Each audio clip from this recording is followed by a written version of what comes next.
Hey guys!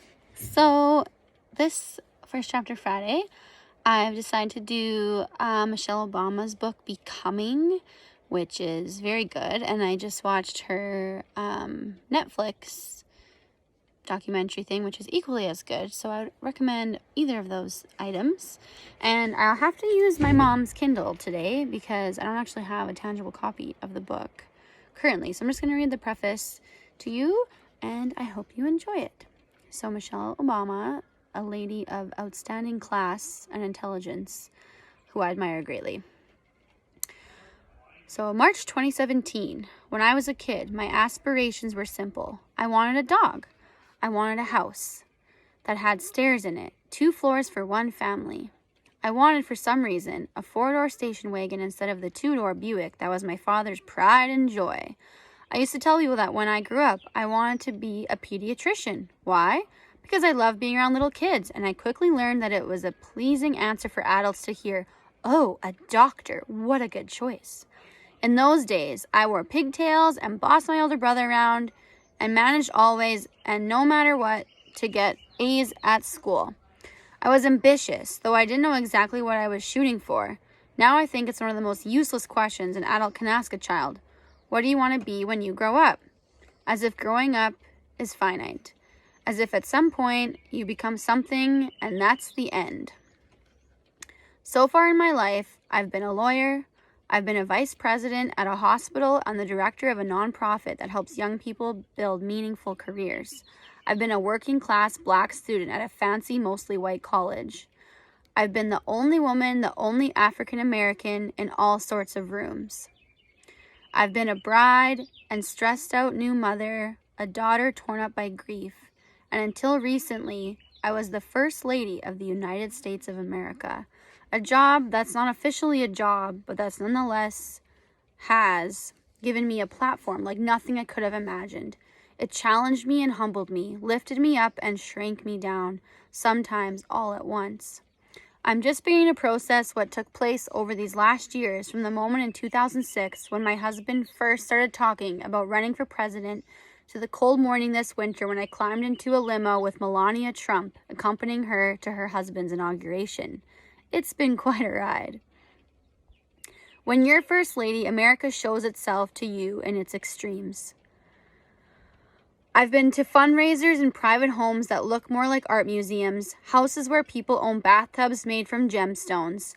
I visited families who lost everything in Hurricane Katrina and were tearful and grateful just to have a working refrigerator and a stove.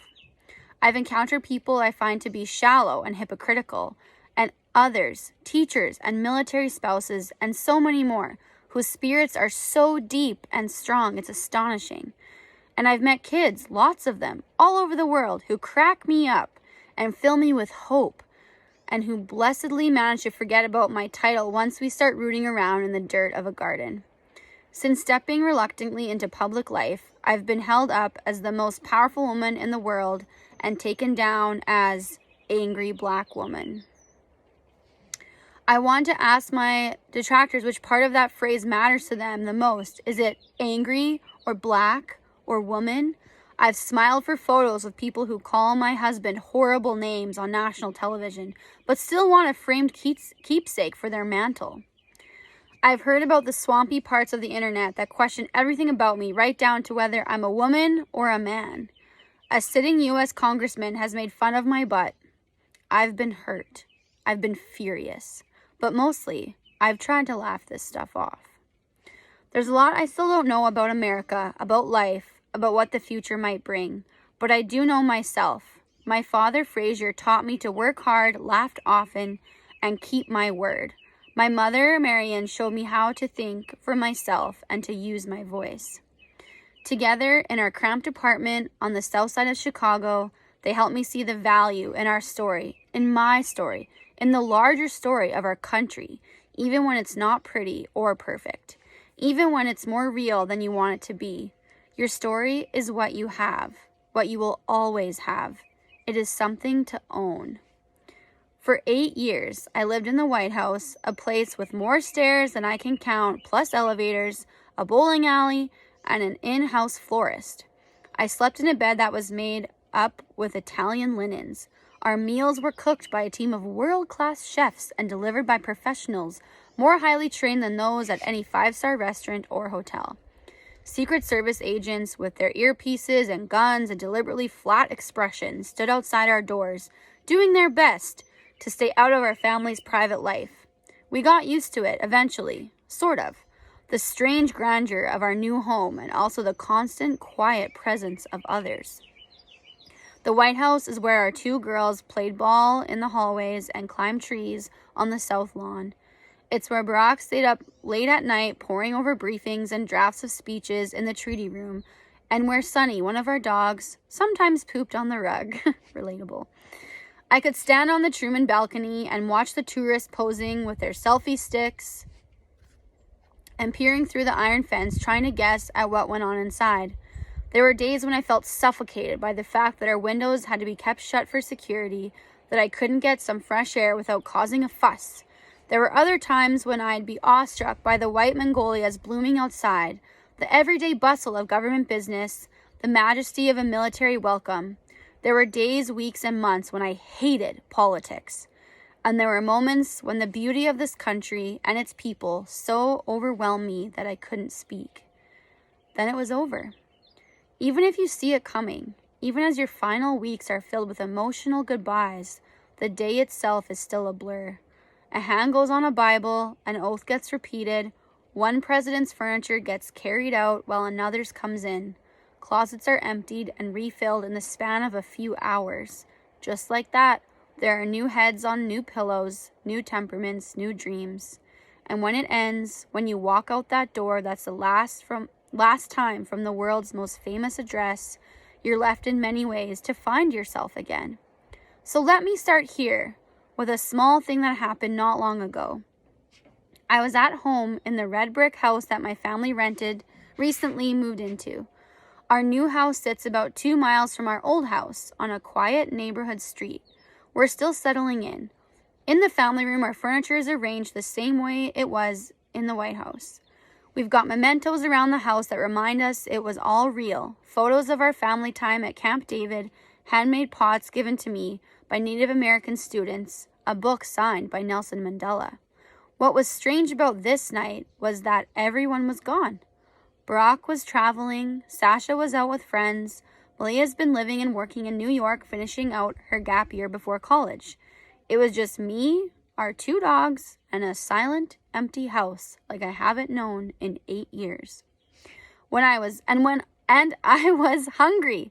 I walked down the stairs from our bedroom with the dogs following on my heels. In the kitchen, I opened the fridge. I found a loaf of bread, took out 2 pieces, and laid them in the toaster oven. I opened a cabinet and got out a plate. I know it's a weird thing to say, but to take a plate from a shelf in the kitchen without anyone first insisting that they get it for me, to stand by myself watching bread turn brown in the toaster, feels as close to a return to my old life as I've come. Or maybe it's my new life just beginning to announce itself. In the end, I didn't just make toast. I made cheese toast, moving my slices of bread to the microwave and melting a fat mess of gooey cheddar between them. I then carried my plate outside to the backyard. I didn't have to tell anyone I was going, I just went. I was in bare feet wearing a pair of shorts. The chill of winter had finally lifted. The crocuses were just starting to push up through the beds along our back wall.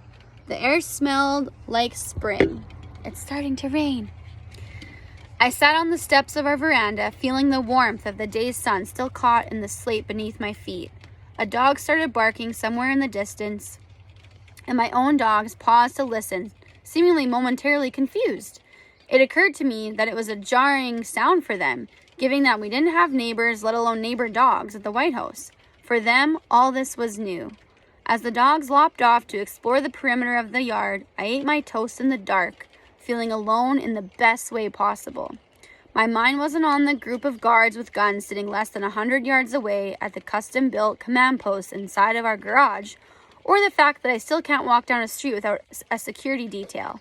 I wasn't thinking about the new president, or for that matter, the old president either. I was thinking instead about how in a few minutes I would go back inside my house, wash my plate in the sink, and head up to bed, maybe opening a window so I could feel the spring air. How glorious that would be. I was thinking too that the stillness was affording me a first real opportunity to reflect. As First Lady, I'd get to the end of a busy week and need to be reminded how it started.